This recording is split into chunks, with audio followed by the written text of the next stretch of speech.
Uh, Baik, Shalom, selamat malam bagi kita sekalian, Bapak, Ibu, Saudara yang kami kasihi di dalam Tuhan Yesus Kristus. Ya, pada malam hari ini kita akan kembali menikmati firman Tuhan lewat program Cakap-Cakap tentang Tuhan. Ya, pada malam hari ini saya sendiri yang akan menyampaikan kebenaran firman Tuhan ini bagi kita sekalian. Kita akan merenungkan satu tema, satu bagian firman Tuhan yang sudah biasa kita dengar, kita baca, kita khotbahkan. Dan malam hari ini saya memberi tema untuk renungan kita, yaitu fokus pada agenda sorga, bukan pada agenda dunia. Nah, sebelum Bapak, Ibu, Saudaraku yang saya kasihi dalam Tuhan Yesus Kristus, tema kita malam hari ini yaitu fokus pada agenda sorga, bukan pada agenda dunia. Ya, tidak dapat dipungkiri bahwa dalam kehidupan kita diperhadapkan dengan dua agenda. Satu agendanya Allah, agenda sorga. Satu lagi agenda dunia atau agenda kita. Nah, berkenaan dengan pokok pikiran ini, saudara-saudara, ada banyak ayat-ayat dalam Alkitab yang berbicara tentang, katakanlah, dikotomi agenda sorga dengan agenda dunia, agenda Allah dan agenda kita. Ya, saya akan membacakan buat kita semua. Saya akan mulai dari Matius 6 ayat 33. Demikian. Tetapi carilah dahulu kerajaan Allah dan kebenarannya, maka semuanya itu akan ditambahkan kepadamu. Saya ulangi, saudaraku. Tetapi carilah dahulu kerajaan Allah dan kebenarannya, maka semuanya itu akan ditambahkan kepadamu. Dari ayat ini saja kita dapat melihat ada dua bahagian. Satu, kerajaan Allah dan kebenarannya. Bagian yang kedua yaitu semuanya yang kita cari di dunia ini. Kan begitu, saudara-saudara. Nah, bertolak dari firman Tuhan ini, bertolak dari ayat ini, masih banyak ayat-ayat lain yang berbicara tentang hal itu. Sebutlah misalnya, kita lihat dari Kolose, ya. Kolose 3 ayat 1 dan 2 sampai 2. Demikian saya akan bacakan buat kita dari kitab Kolose.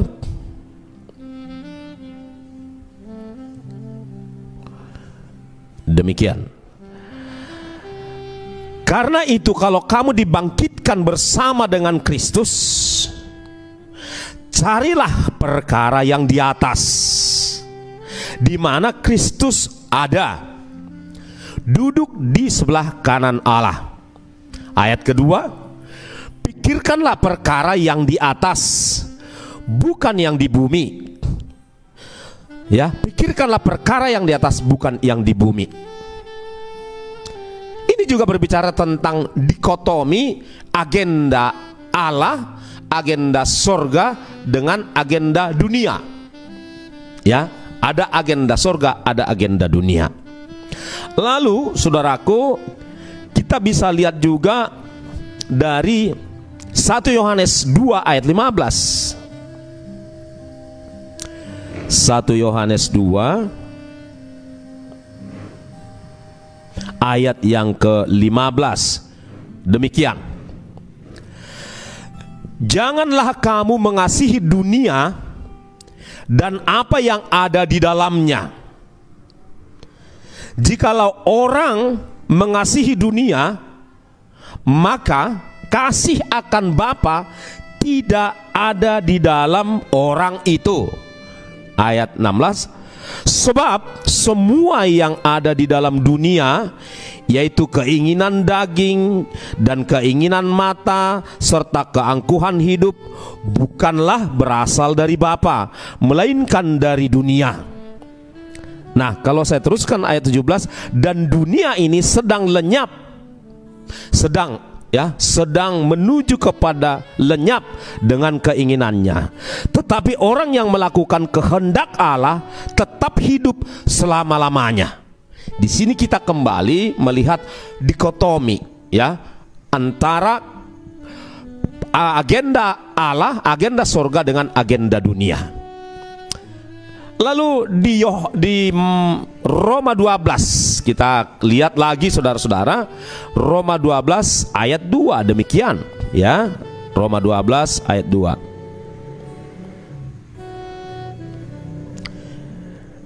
Oke, demikian dikatakan di sana.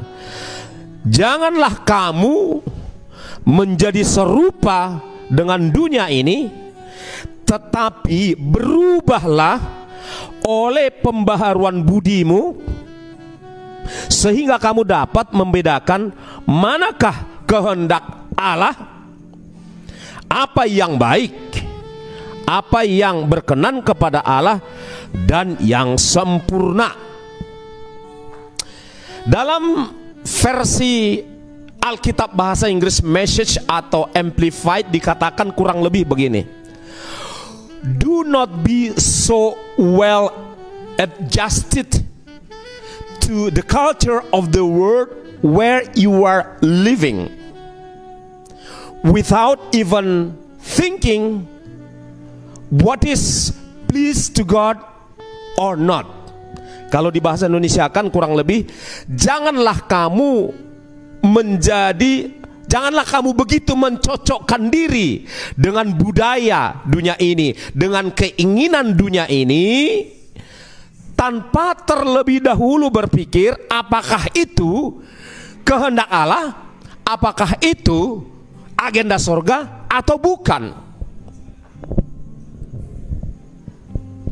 Saudaraku yang dikasihi oleh Tuhan Yesus Kristus, saya ingin sharing kepada Bapak Ibu Saudara pada malam hari ini. Hari-hari ini, khususnya 2 tahun terakhir ini, kita sedang diperhadapkan dengan pencobaan yang melanda seluruh dunia, sebagaimana yang tertulis di dalam Wahyu 3 ayat 10, ya, bahwa ada pencobaan yang sedang melanda seluruh penghuni dunia ini. Di tengah terjadinya pencobaan ini menimbulkan banyak kesulitan, menimbulkan banyak problema, menimbulkan banyak derita. COVID-19 telah telah menimbulkan sejuta derita umat manusia di muka bumi. Mulai dari yang sakit, lalu kemudian meninggal, ada juga yang sakit tetapi kemudian sembuh. Kemudian selain sakit dan meninggal, yang mengakibatkan banyak istri-istri kehilangan suami tanpa diduga, tanpa diharapkan. Banyak anak-anak kehilangan ayah ataupun ibu. Selain itu banyak pekerjaan dan usaha-usaha yang tutup, mengakibatkan kesulitan ekonomi. Nah, lepas dari pro kontra bahwa COVID ini didesain atau tidak didesain, tampaknya, ya, bukan tampaknya tapi kenyataannya telah menimbulkan banyak problem, banyak masalah, banyak derita, banyak bencana. Banyak bencana dihadapi oleh bangsa, keluarga, dan orang per orang. Lalu kemudian ditawarkan solusinya. ya, ditawarkan solusi vaksin. Tentu saja sampai per hari ini kita belum bisa menyimpulkan apakah solusi yang ditawarkan ini akan sungguh-sungguh menjadi jalan keluar, menjadi jawaban terhadap persoalan COVID. Kita harapkan, atau banyak orang mengharapkan, mudah-mudahan. Tetapi sampai per hari ini masih terlalu banyak spekulasi. Kan begitu, saudara-saudara. Nah, sekarang sedang banyak tantangan, banyak godaan yang dihadapi oleh umat manusia pada umumnya dan orang percaya khususnya. Nah, ini di sini kita sedang diperhadapkan. Ya. Di sini kita sedang diperhadapkan. Sebahagian orang, bukan saya, mengatakan bahwa COVID-19 berhubungan dengan New World Order. Ujung-ujungnya ke sana. Ada yang bilang seperti itu. Tapi ada juga yang mengatakan bukan. Kan begitu. Nah, andai kata betul pandangan yang pertama itu, maka tentulah saudara-saudara, manusia di muka bumi ini akan semakin menghadapi kesulitan. Itulah sebabnya banyak orang berharap bahwa solusi yang ditawarkan oleh WHO, yaitu vaksin itu, menjadi jawaban. Itu sebabnya orang banyak menerima vaksin. Kan begitu, saudaraku. Tetapi saya pribadi nggak bisa memastikan salah satunya. Belum berani memastikan. Hanya saja Bapak Ibu Saudara yang dikasihi oleh Tuhan Yesus Kristus, kemungkinan iblis, gitu ya, kemungkinan iblisnya bermain di tengah kesulitan umat manusia itu sangat amat dimungkinkan. Dia bermain untuk menawarkan segala sesuatu, agenda dia. Nah, itu yang kita sebagai orang percaya mulai harus lebih tenang berpikir, harus lebih tenang mencermati kemana arahnya ini semua. Kita harus berpikir dan kita harus mulai berani tanya Tuhan. Kan begitu. Mulai berani tanya Tuhan, karena jawaban yang paling pasti adalah dari Tuhan. Ya. Apalagi Tuhan berbicara langsung kepada kita, entah itu melalui mimpi, entah itu melalui ayat Alkitab, atau juga melalui fakta-fakta yang ada di alam natural ini, melalui informasi di media-media yang ada. Bisa saja Tuhan berbicara kepada kita, saudara-saudara. Nah, hanya saja bagi saya yang pasti adalah, ya, hanya saja bagi saya yang pasti adalah bahwa nubuat, semua nubuat di dalam Alkitab, baik yang di Perjanjian Lama maupun yang di Perjanjian Baru, pasti digenapi. Nah, itu dia. Bagi saya itu saja yang bisa saya pastikan. Bahwa nubuat artinya peringatan, ya, bukan ramalan, tapi peringatan yang pasti. Itu lebih sederhana bahasanya. Peringatan yang pasti dari Allah, dari Tuhan, tentang apa yang akan terjadi di akhir zaman. Itu pasti terjadi. Dipastikan absolut 100% akan terjadi. Masa kesukaran yang disebutkan di dalam kitab Daniel, ya, Daniel 12 misalnya, saya akan bukakan bagi kita. Dari Daniel 12 saya akan buka, saudaraku. Dikatakan demikian.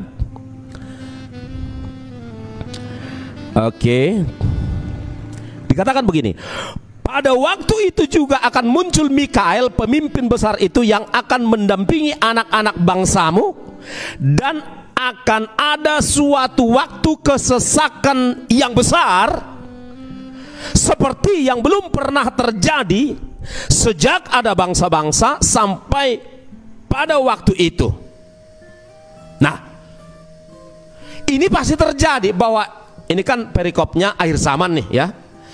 Ini akan terjadi di akhir zaman. Kita suka atau nggak suka, ini harus terjadi. Sebab semua bahkan titik koma pun di dalam Alkitab ini akan terjadi. Kesulitan akan muncul. Nah, persoalannya sekarang saudaraku, dikala kesulitan masa kesukaran besar itu muncul, apakah kita tetap konsisten fokus pada agenda sorga, fokus pada agenda Allah, ataukah kita tergoda untuk mengikuti agenda dunia? Sebagaimana saudara dan saya tahu bahwa dunia ini ada di bawah kuasa iblis. Ya. Paling tidak sampai pada masa Tuhan Yesus mulai pelayanan. Dia katakan kepada Yesus, aku perlihatkan kepadamu seluruh kemegahan dunia ini. Jikalau engkau menyembah aku akan serahkan ini kepadamu. Nah, sampai pada masa Yesus itu dicobai iblis, iblis masih penguasa dari dunia. Tentu setelah Yesus berkata di kayu salib, sudah selesai, maka sesungguhnya kekuasaan iblis sudah diambil alih oleh Tuhan Yesus. Dan Yesus sudah berkata di dalam Matius 28 ayat yang ke 18 dan 19 dikatakan, saya akan bacakan buat kita biar jelas ya. Demikian di dalam Matius dikatakan begini, ayat yang ke Matius 28 ya, di ayat yang ayat yang ke 19, ayat 18 saya mulai. Dikatakan begini, Yesus mendekati mereka, murid-muridnya waktu itu ya, dan berkata, kepadaku telah diberikan segala kuasa di sorga dan di bumi. Nah, sejak itu kuasa di sorga, di bumi, di bawah bumi kembali ke tangan Yesus. Namun si penggoda itu, si iblis itu, bapa segala dusta itu terus menggoda, terus menipu, terus membohongi seluruh bangsa. Dia tidak tinggal berhenti, dia tidak berhenti, dia terus masuk kepada budaya, dia masuk kepada bangsa-bangsa, dia masuk kepada bangsa-bangsa untuk menipu, mendustai manusia di muka bumi ini. Dia masuk ke segala bidang kehidupan, dia masuk melalui anak-anaknya tentunya. Karena memang ada anak-anak Allah, ada anak-anak iblis. Itu sudah terjadi sejak di kitab Kejadian. Di dunia ini ada anak-anak Tuhan atau anak-anak Allah, ada juga anak-anak iblis. Yang mana contoh? Contoh paling dekat anak iblis ya ateis. Kemudian orang yang anti Yesus, yang anti Tuhan. Jadi bukan hal yang dibesar-besarkan atau yang dipaksakan bahwa iblis masuk melalui orang-orang yang bisa dia pengaruhi, masuk melalui anak-anaknya, pengikutnya. Banyak pengikut iblis ya. Siapa? Ada banyak antikristus, artinya ada kumpulan orang banyak menjadi anti Yesus, anti Tuhan. Namun ada satu pribadi tentunya yang akan menggenapi Wahyu 13 tersebut. Tetapi di dunia ini manusia terbelah dua, ada yang anti Yesus, ada yang cinta Yesus. Nah, iblis ini terus menggoda, meski kuasa itu sudah diambil alih oleh Tuhan Yesus, tapi dia tetap menipu orang, menipu banyak orang. Dan Alkitab pasti digenapi. Sebutlah misalnya dari Wahyu, saya bacakan buat kita supaya kita jelas berbicara dari mana. Wahyu 18. Wahyu 18, demikian saudaraku, ayat yang ketiga. Ya. Oke, langsung saya baca ayat yang ketiga. Karena semua bangsa, ini perikopnya kan jatuhnya Babel. Jadi Babel ini adalah kumpulan bangsa-bangsa. Di Babel berbicara tentang berkumpulnya bangsa-bangsa. Ya, berkumpulnya banyak orang. Ya, itu maksudnya nih. Jadi ada waktunya bangsa-bangsa yang berkumpul pada satu perkumpulan ini akan jatuh. Lebih jelasnya bagaimana jatuhnya saudara bisa baca di dalam Yeremia 51. Tapi saya bacakan dulu dari Wahyu 18 demikian. Ya. Ya, demikian dikatakan. Karena semua bangsa telah minum. Jadi pertama, semua bangsa telah minum dari anggur hawa nafsu cabulnya si Babel itu. Dan yang kedua, dan raja-raja di bumi telah berbuat cabul dengan dia. Di sini menghunjuk kepada pribadi si iblis yang menguasai Babel tersebut. Dan yang ketiga, pedagang-pedagang di bumi telah menjadi kaya oleh kelimpahan hawa nafsunya. Ada 3 golongan. Semua bangsa, yang kedua semua raja-raja atau penguasa, dan yang ketiga semua pedagang-pedagang, para usahawan telah dipengaruhi oleh kekuatan ini, saudara-saudara. Saudaraku yang dikasihi oleh Tuhan Yesus Kristus, saya ingin bertanya menjadi perenungan bagi kita. Siapa menurut saudara sampai per hari ini, siapa yang di depan mata kita hari ini yang mempunyai kekuatan yang begitu hebat, yang bisa membuat semua bangsa, sekarang ini ada 200 bangsa, semua bangsa minum dari anggur hawa nafsu cabulnya. Kekuatan apa yang bisa membuat semua bangsa minum anggur hawa nafsu? Artinya menerima godaan. Kekuatan mana itu? Saya ajak saudara berpikir. Kekuatan mana yang bisa membuat semua bangsa itu mabuk?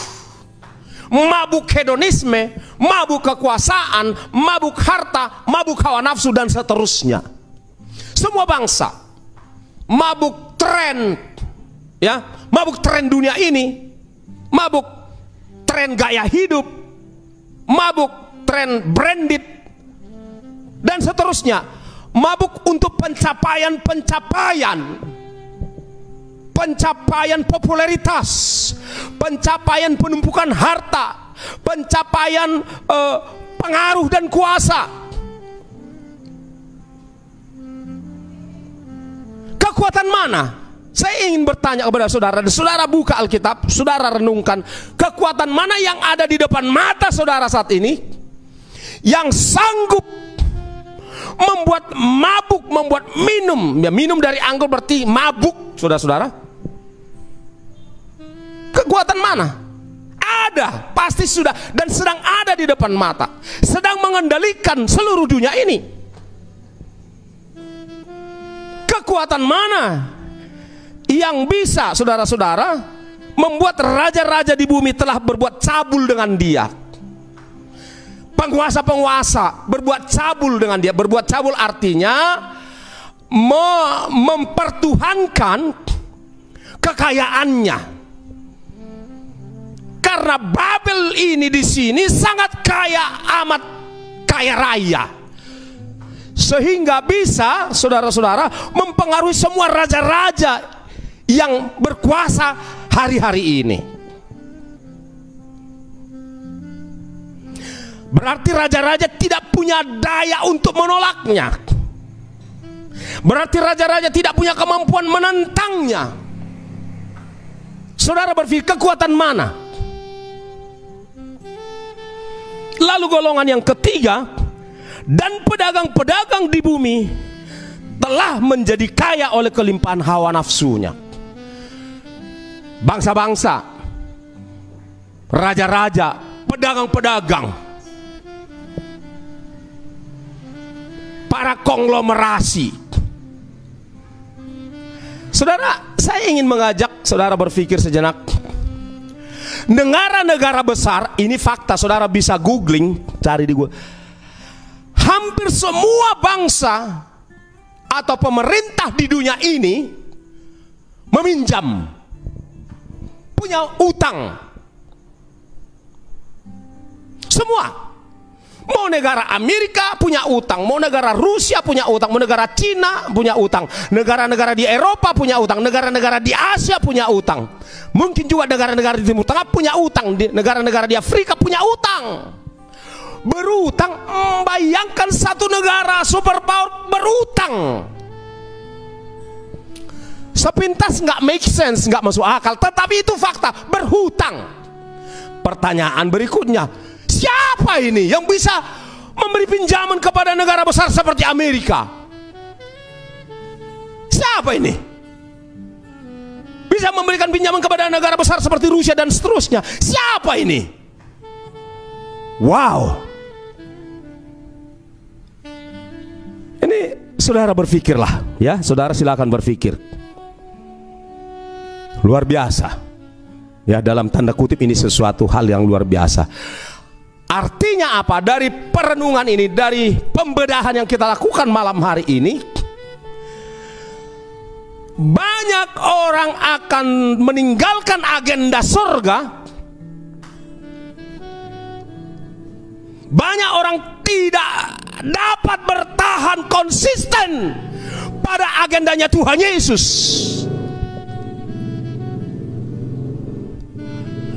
Karena tergoda dengan segala keindahan dan kenikmatan dunia ini yang ditawarkan oleh iblis melalui lembaga-lembaga yang ada dalam kehidupan manusia. Gak bisa dipungkiri, saudaraku, banyak orang akan menjual imannya. Saudara, kita sedang diperhadapkan kepada pilihan. Apakah saudara ikut tergoda atau tidak? Saudara akan tergoda untuk meninggalkan agendanya Tuhan, yaitu hidup kekal, kalau saudara tergoda dengan segala keindahan dunia ini, tergoda dengan segala pencapaian bisnis, pencapaian karir, pencapaian popularitas, pencapaian pengaruh, pencapaian kenikmatan-kenikmatan, penumpukan harta dan lain sebagainya. Padahal semuanya itu akan tinggal. Ini saudaraku, itu sebabnya tema kita malam hari ini berkata, fokus pada agenda sorga, bukan pada agenda dunia.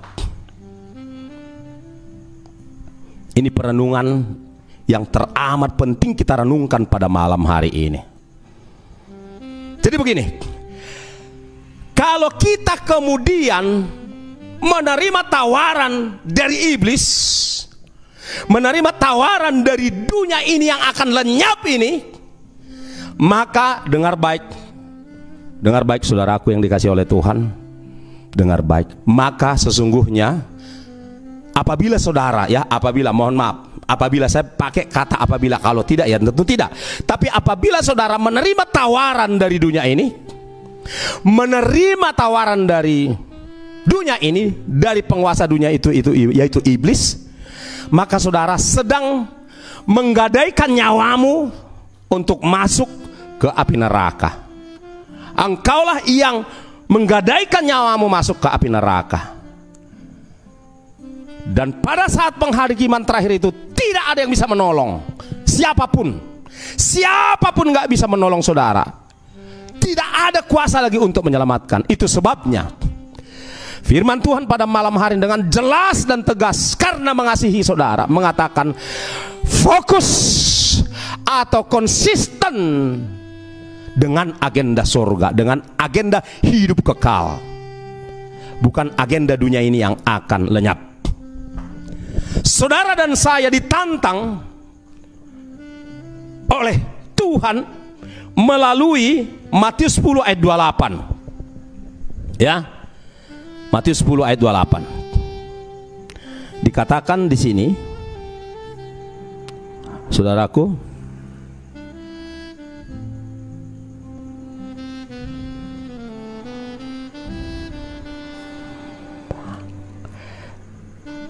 dan janganlah kamu takut terhadap mereka yang dapat membunuh tubuh. Janganlah takut terhadap iblis dan antek-anteknya yang hanya dapat membunuh tubuh, tetapi tidak berkuasa membunuh jiwamu atau rohmu. Namun takutlah terutama kepada Dia Tuhan Yesus yang pegang kuasa di sorga, di bumi dan di bawah bumi, yang berkuasa membinasakan baik jiwa maupun tubuh di dalam neraka. Bukan saya yang mengatakan, tapi Alkitab. Saya ulangi sekali lagi. Dan janganlah kamu takut kepada mereka yang dapat membunuh tubuh, tetapi tidak berkuasa membunuh jiwamu. Tetapi takutlah terutama kepada Dia yang berkuasa membinasakan baik jiwa maupun tubuh di dalam neraka. Karena Yesuslah penguasa neraka, bukan iblis. Yesus penguasa sorga, Yesus penguasa dunia, Yesus juga yang berkuasa di neraka. Karena segala kuasa ada di dalam tangannya. Bukan berarti Yesus di sana membangun tahta, tidak. Jangan salah, jangan dipelesetkan, tolong. Nah, oleh sebab itu saudaraku yang dikasihi oleh Tuhan Yesus Kristus, memang Matius 10 ayat 28 ini menjadi ultimatum bagi setiap orang, khususnya orang percaya, untuk tetap konsisten terhadap agenda surga, bukan agenda dunia ini, apapun pengaruhnya. Tolaklah segala sesuatu yang menjerat dari iblis, apapun bentuknya, tolak.